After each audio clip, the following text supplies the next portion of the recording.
வணக்கம் மக்களே, நான் கோகுல். அதாவது ஏ.ஆர். ரகுமான் அவர்களை கொஞ்சம் தள்ளி நிக்கிறீங்களா? அவங்க என்ன வீடியோ எடுக்குறாங்க அப்டின்ட்டு ஒரு பெண் வந்து சொல்லியிருக்காங்க. அந்த வீடியோ வந்து இணையத்தில பயங்கர வைரலா மாறிட்டு இருக்குங்க. ஆக்சுவலா என்ன நடந்திருக்குன்னா, நான் முன்ன சொன்னேன் பார்த்தீங்களா? அத வந்து டைரக்ட்டா அவங்க கிட்ட சொன்னேன். பட் ஆக்சுவல் என்னன்னு பார்த்தோம்னா, அமல்யா அப்டின்கின்ற ஒரு பெண் ஒருத்தவங்க, அவங்க வந்து ரீல்ஸ் போட்டு ஒரு சோசியல் மீடியா இன்ஃப்ளூயன்சர் அவங்க. அவங்க ரீசென்ட்டா ஒரு சர்ச்சையில வந்து சிக்கியிருந்தாங்க. அந்த சர்ச்சை என்னன்னா, அதாவது ஒரு பொது வெளியில, அதாவது பப்ளிக் நெறைய பேர் இருக்கக்கூடிய ஒரு இடத்துல, ஃபோன எடுத்துன்னு போயிட்டு ஒரு இடத்துல ஹோல்ட் பண்ணிட்டு, நம்ம அவுட்ஃபிட்ட வந்து படம் பிடிக்கிறாங்க ஃபோன்ல. அந்த மாரி அவுட்ஃபிட்ட வந்து படம் பிடிக்கும்போது போய் தூரமா நடக்குறாங்க. கால இப்படி ஒரு பக்கம் தூக்குறாங்க, இப்படி தூக்குறாங்க.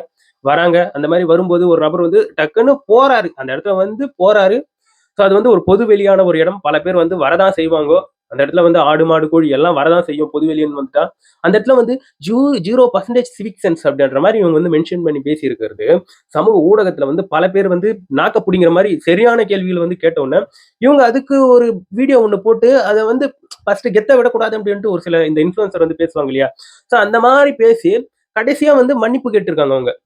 இதை வந்து ரீகிரியேட் பண்ணும் விதமாக ரீசென்ட்டா என்ன நடந்திருக்குன்னா, ஏ.ஆர். ரகுமான் அவர்களும், பிரஜக்டா கோலி அப்படிங்கின்ற ஒரு சோசியல் மீடியா இன்ஃப்ளூயன்சர் அப்படின்ற ஒரு பெண்ணுங்க.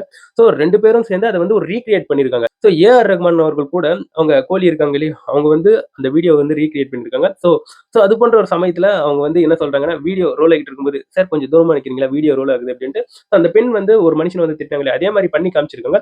அதே சமயத்துல அவங்க வந்து ஒரு பதிவையே போட்டிருக்காங்க. "ஏங்க ஏ.ஆர். ரகுமான் அவர்களை தள்ளி போங்கன்னு சொல்ற அளவுக்கு நான் பெரிய ஆள்லாம் கிடையாது.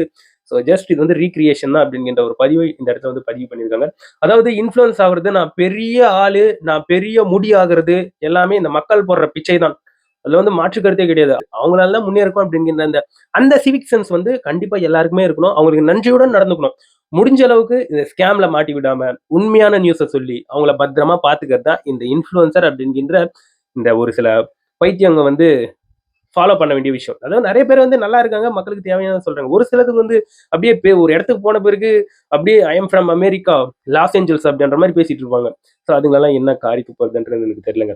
நான் ஒருத்தர குறிப்பிட்டு சொல்லல. இங்க பல பைத்தியங்கள் அப்படிதான் சுத்திக்கிட்டு இருக்கு. இதை பற்றி நீங்க என்ன நினைக்கிறீங்கன்றது எனக்கு கமெண்ட் செக்ஷன்ல பதிவு பண்ணுங்க.